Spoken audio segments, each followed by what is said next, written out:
Just a little bit about me, gives you some orientation. I was in the computer industry for about 20 years, programming, primarily getting one computer to talk to another, laying the foundation for the internet and of the web.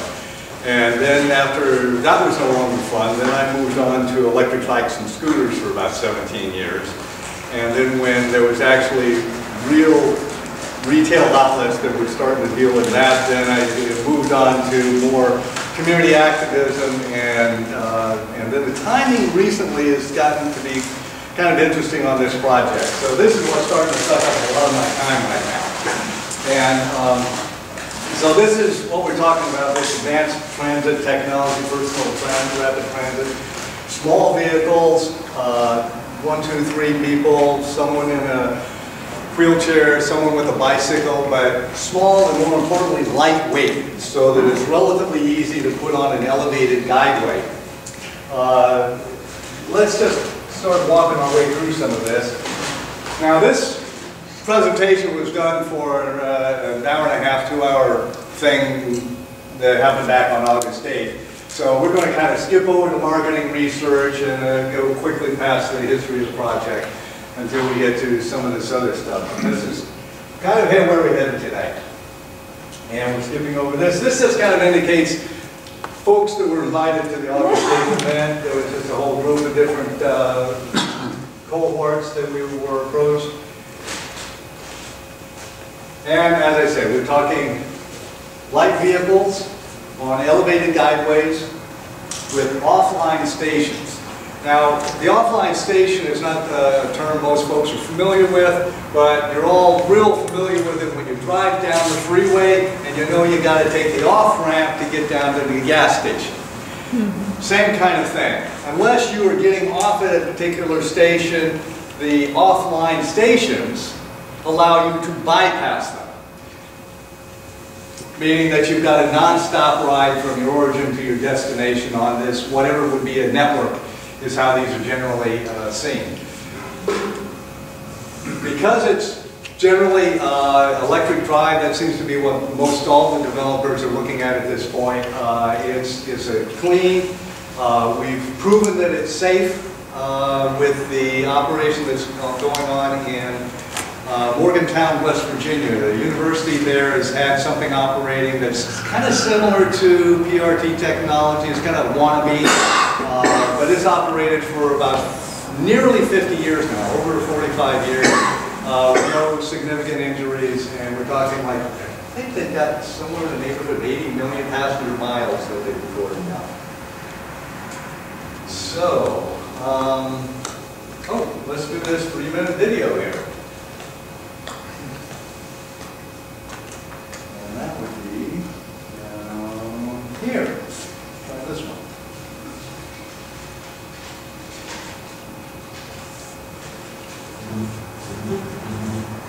PRT is a world-class packet-switched people mover, worthy of serving the world's leading technology centers, such as Microsoft's 30,000-employee campus. PRT provides faster access to coworkers, meetings, workouts, and food without the parking hassles, and promotes more interpersonal networking and information sharing.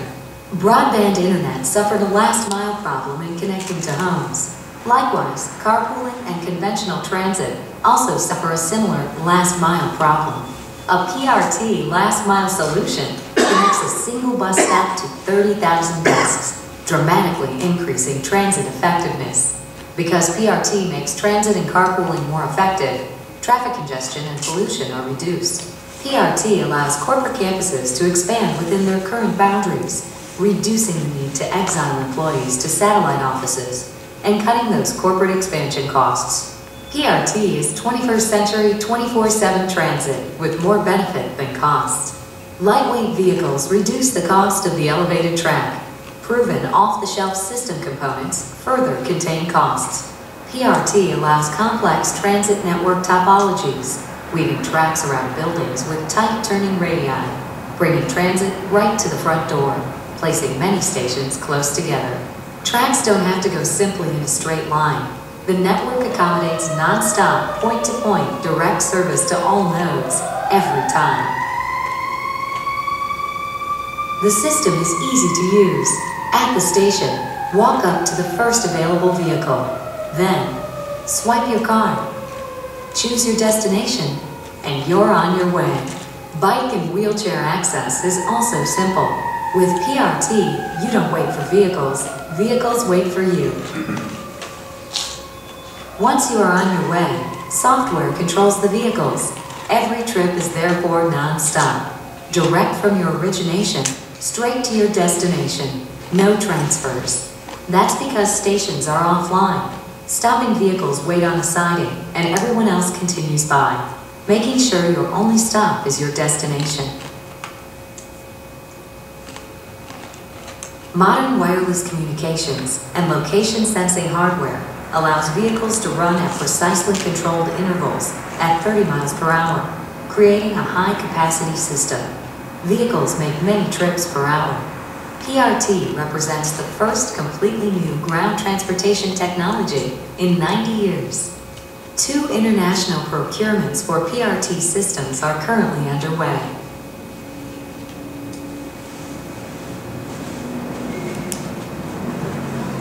The first system could be carrying passengers in 4 years. PRT. Save time, avoid hassle, go green. For more information, please visit bettercampus.org.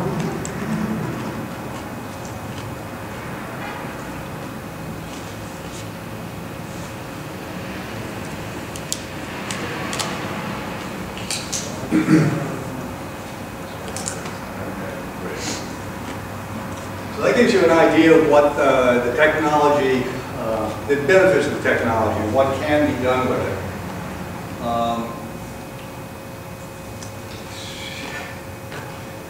So I got, the short story is I've been working on this, trying to get a crossing over the railroad tracks from one side of town to the other for about 25 years. And it's developed into this. Before I go into the MOU, let me go back and take a look at the technology a little bit and the route. So, I think I brought myself. If this works. All right, okay. So the current plan is to start with this mini loop that has 5 stations and 1.5 miles worth of elevated guideway that starts, of course, here at the BART Center. Goes across this actually at this point in Montague Expressway, it's probably closer to 10 lanes wide right about here. But it gets across this and then gives us a stop here at the south end of the Great Mall, a stop here at the proposed grocery store. There's going to be not a huge big one, but a relatively smaller one, maybe a Sprouts size kind of a thing here. And then we've got a stop here that allows students to access the school and anybody else to access the park that we're going to be building here in Milpitas. And then, of course, we're jumping across Montague Expressway again to get to the housing and the stop over here also.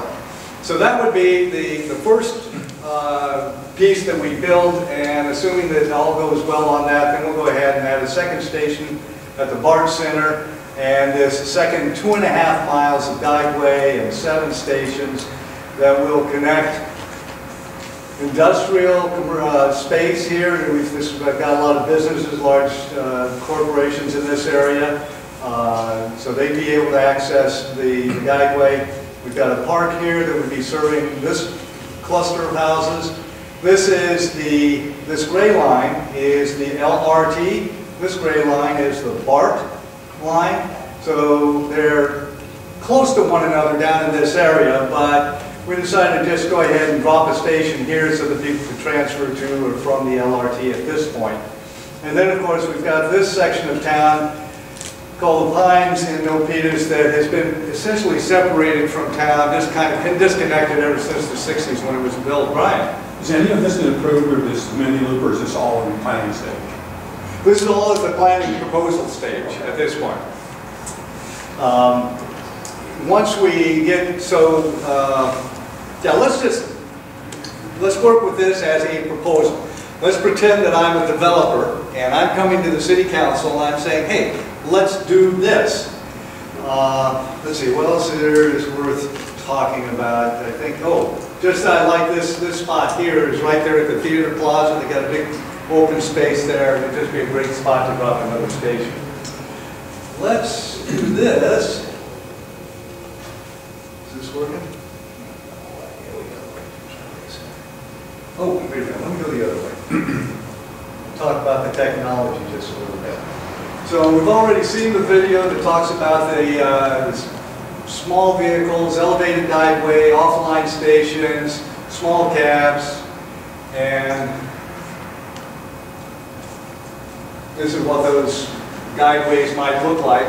This is an interesting situation in Milpitas right here. It's actually off of 1st Street off this map over in this zone. But the LRT comes through town elevated because right along this area is a railroad track.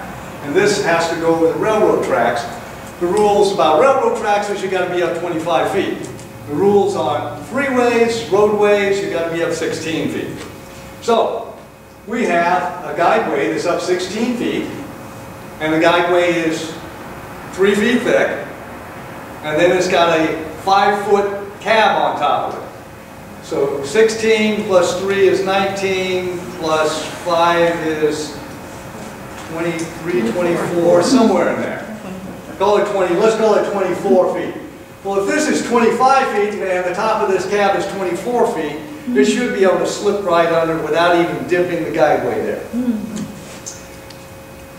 If we get this built, guys, it is going to be a fun ride. And this is what I might look at in a park situation. These posts are going to be every 60 to 90 feet. This looks like a distance of pretty close to 30 feet across here. So we need to double this distance before we get to the next post, or triple it before we get to the next post. What's the diameter of the post? 2 feet by 2 feet, roughly. Okay, so let's go back over here to some of the specs for this proposed project. We talked about the 12 stations, 5 on the mini loop, 7 on the BART circulator, 1.5 miles plus an additional 2.5, so we got 4 linear miles at $15 million a mile, $60 million project. Currently, there's about 17,000 people that we estimate will be served by this, although because the transit area of Milpitas around the BART station here is still being developed and still growing more and more apartments, we anticipate that 17,000 is going to grow to 22,000 roughly. Great mall, obviously, lots of stuff going on there. Then we get into the cost. Total price tag around $60 million. We're talking about free rides. Now, how do I say this? Well, maybe I shouldn't say this. Most transit systems have to be subsidized pretty heavily, and so when we get on a bus here in this area, we plunk down our $2.50 or whatever it costs to get onto a bus. The bus outfit, VTAs, is paying 4 to 5 times that much, kind of a thing. So the idea of actually offering free rides is a bold statement. Let's just put it in the transit world, this is a heck of a bold statement. Now, we think we can do that for 2 reasons. One is that the maintenance costs, the operation and maintenance costs are dramatically lower with this kind of technology because we're not putting human beings into each vehicle and having them drive around. 70% of O&M costs for most transit agencies goes to personnel, not to the actual fuel that goes into the system and the capital overhead and whatnot. We're going to hopefully subsidize these free rides with donations, advertising, and add-on services. Now, advertising is pretty kind of obvious. You just put a wrap on one of these cabs, and there you go. You've got advertising. We can put wraps also on guideway. Those guideway sections, we can put something there. We can put something inside the cabs. Just have the little TV screen blabbing at you about whatever stuff. Donations. I'm anticipating that we're going to have a lot of tourist traffic for the first number of years. And I've been to the, oh my God, something area down in San Francisco. It's got all these science experiments and whatnot. Anyway, they have a donation box when you come in, and if you put some money in there, it makes noise and lights. So I'm thinking that something like that may be a possible money source, revenue source for the first several years. We've also got various outfits that would have an interest in this actually operating. The Great Mall and the theaters there, for example. VTA, who's right now paying, somewhere in the neighborhood of $10 or $12 per rider to move folks around. They might be interested in cutting back on a little bit of their bus service in this area and sending some of that money that they're not spending to this project. So that's where donations might happen. The add-on services would be things like high-speed fiber inside the guideway to help distribute guideway distribute fiber optic internet connections, broadband stuff, without having to dig up the streets. Add-on services, so there's a whole list of creative things that we could do in this area of trying to reduce the costs. And then the technology, as it said on the video, this is running about 30 mile per hour average. We were looking to have it locally owned and operated. Although we're talking about doing a quote private corporation, it's going to be a type B benefit corporation is what we're looking at now, and that's what's in the MOU. And so we anticipate that the board members are going to be drawn from the local community, and that we'll be able to control it locally without having to be at the mercy of some faraway corporation that wants to do something here. Okay, that's about that. So let's see what we've got back on the slides over here. And where do I start from? Current one is Shift F5 for future reference. So back on March 19th, so it's been over 6 months now, it's been 6.5 months. I went to the City Council of Milpitas and brought an MOU of a single sheet, double side printing, memorandum of understanding. And these are basically the key components of it. There's the whereas section, but that boils down to whereas we've got bad congestion and it can be mitigated with advanced transit technology. Therefore, and these are like the main points of the MOU that I'm trying to get the City Council to agree to. Currently, we're using the name Loopworks for our operational name. Before we, just as kind of something to hang our name on here. And we're going to be building a locally owned and operated BART circulator. So that's the game plan. Major design decisions will be from cooperative input of residents, civic and business groups, and others in the area that are stakeholders. The construction costs and building costs. This is another place where this project is kind of unusual. The first being, hey, this is not going to be a privately owned toll road kind of a thing. This is not going to be a privately owned airplane kind of a thing, air service.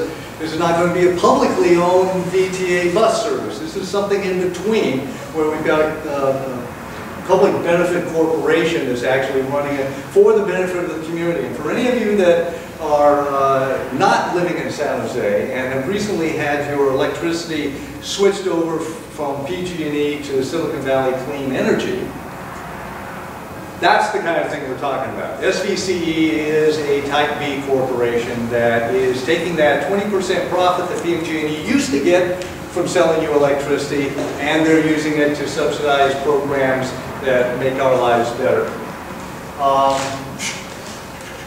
Capital. This was the other thing. Generally, capital for building this kind of stuff comes from transportation agencies, or if it's a private company, the private company does it.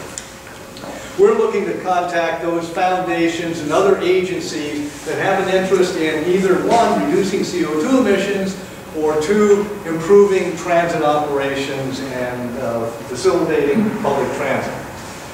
We're talking about a $60 million project. That's not a lot of money in terms of how much money these foundations and organizations have. So we think that it's probably feasible to get all of the capital costs essentially for free. OPM, other people's money. I love it. The goal of free service, subsidized. We prefer local businesses that pay prevailing wages. So again, because we're a Type B corporation, we're not looking to make do it on the cheap. We can afford to pay prevailing wages and make sure this thing's done right. And it will also get us a lot of good numbers. And we will be demonstrating transparency and accountability, including some of the emails that I've sent to city council members. What's the next one say here? Economic benefits. So we need to kind of update this